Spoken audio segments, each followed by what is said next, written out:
بسم الله الرحمن الرحيم.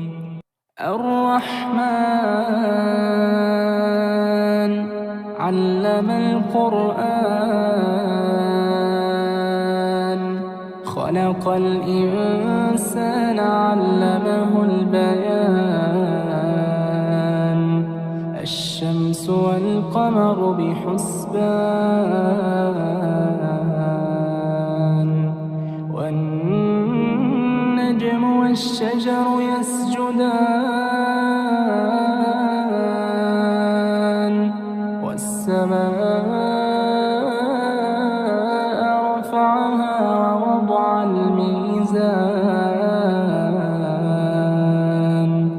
ألا تطغوا في الميزان،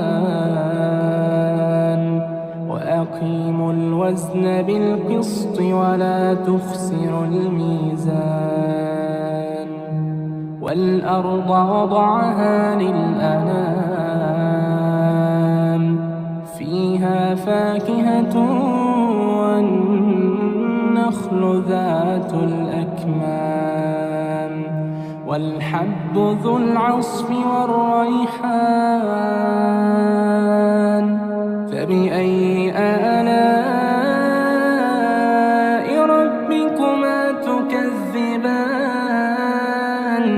خلق الإنسان من صلصال كالفخار،